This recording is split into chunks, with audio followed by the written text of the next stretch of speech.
Torej, kadar smo povabljeni v kakšno spletno konferenco, nam gostitelj običajno pošlje URL naslov te konference. Ta URL naslov preprosto poklikamo, če smo ga dobili po mailu, ali če je objavljen recimo v spletni učilnici, lahko ga pa preprosto pretipkamo v naslovno vrstico našega brskalnika, potrdimo in znajdemo se na oknu za prijavo v ta videokonferenčni sistem. Ker je videokonferenca, v katero se prijavljamo, nastavljena tako, da dovoljuje vstop tudi gostom, lahko v tem delu si svoje ime preprosto izmislimo. Seveda moramo tukaj biti pozorni, da smo kljub temu, da si ime izmislimo, nas je še vedno mogoče identificirati.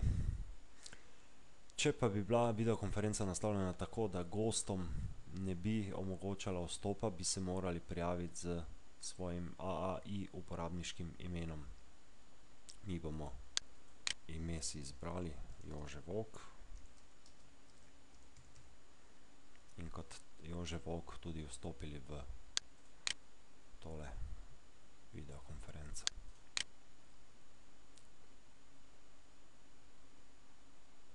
Videokonferenca, v katero vstopamo, je nastavljena tako, da sicer dovoljuje vstop gostom, vendar za ta vstop zahteva izrecno odobritev gostitelja, ki je najbrž že v videokonferenci, in zato privolitev gostitelja zaprosimo tako, da pritisnemo tale gumbek Request Entry. V tem trenutku se gostitelju na zaslonu pokaže sporočilo, da pač čakamo mi pred vrati te videokonferenčne dvorane in on se odloči, ali nas spusti v videokonferenco ali ne. Seveda nas bo spustil in znajdemo se v vlogi udeleženca, kar vidimo tudi po ikonici zraven našega imena. Da si olajšamo komunikacijo pri konferenci, ki se bo dogajala, je dobro oziroma priporočljivo, da par stvari nastavimo. Prva od teh stvari je ta, da Adobe Flash Playerju dovolimo dostop do našega mikrofona oziroma kamere. To naredimo tako, da na poljubnem delu pritisnemo z desnim gumbom na miški, izberemo Settings in tukaj poklikamo tale Allow. Se pravi, dovolimo dostop Adobe Flash Playerju do našega mikrofona in pa kamere. Naslednja stvar, ki jo že poznamo in je obvezna, priporočljiva za vse udeležence, vsaj prvič, da si nastavijo mikrofon oziroma tudi jakost zvoka na slušalkah, in sicer z Audio Setup Wizardom.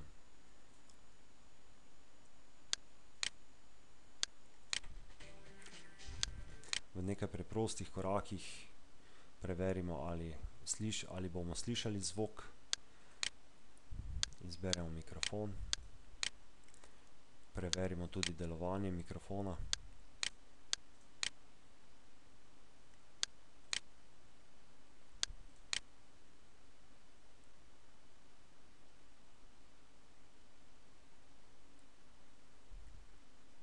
Sistemu smo sedaj pustili, da je preveril nivo hrupa v našem okolju in tukaj zaključimo. Takole, s temi osnovnimi koraki smo kot udeleženec pripravljeni na začetek videokonference.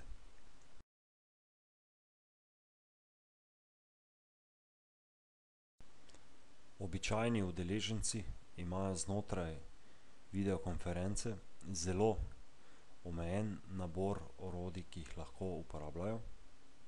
Prvo orodje, ki ga lahko uporabljajo, je orodje za besedilno sporočanje.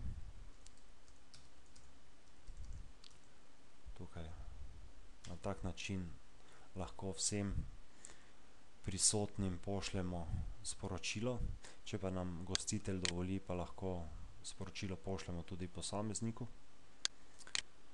Ker pa je za dobro videokonferenco zelo priporočljiva povratna informacija slušateljev, imamo levo spodaj pripravljen gumb, s katerim lahko dvignemo roko in na tak način signaliziramo gostitelju oziroma predavatelju, da želimo mu nekaj sporočiti, da imamo kakšno vprašanje, da si želimo kaj spregovoriti tudi ostalim. Po ponovnem pritisku lahko roko tudi spustimo. Ob tem gumbu z pritiskom na tale trikotnik imamo še nekaj drugih ikonic, s katerimi lahko pošiljamo povratne informacije gostitelju oziroma predavatelju. Od aplavza do nasmeška, do kljukice, s katero povemo, da se strinjamo z določeno izjavo ali pa da se ne strinjamo.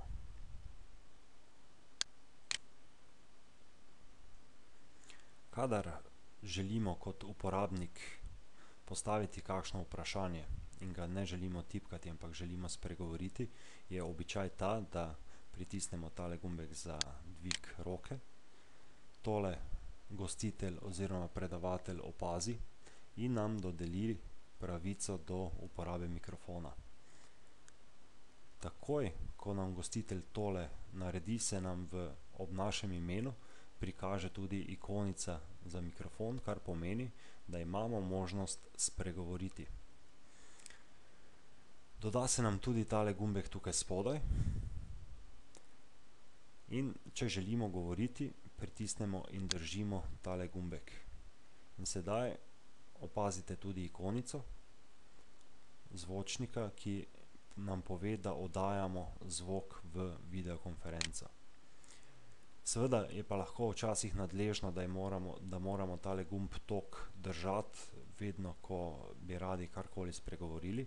Zato imamo možnost pritisniti tole ključavnico ob tem gumbu in te ključavnice pa ne rabimo držati pritisnjene, da imamo vklopljen zvok. Se pravi, jo kliknemo in dokler ponovno ne kliknemo na gumb tok, oddajamo zvok. Sedaj lahko postavimo kakšno vprašanje ali pa mogoče komu karkoli odgovorimo. In ko zaključimo z našim vprašanjem, je fajn, da tudi zvok izklopimo.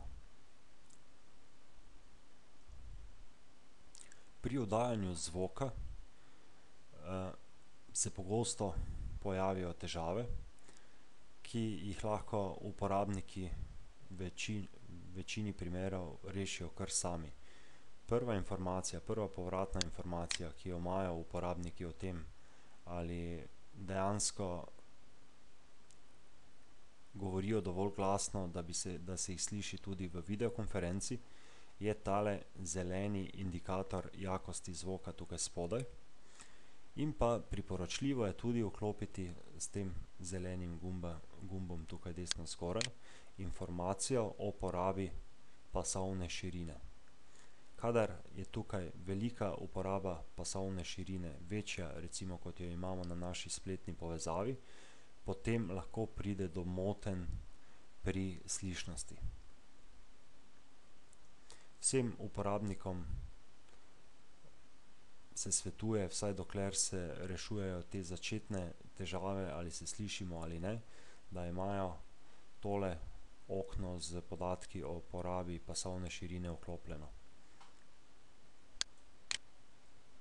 V trenutku, ko nam gostitelj odvzame pravico do uporabe mikrofona, nam na namizju tudi gumbek za vklop in pa izklop mikrofona izgine.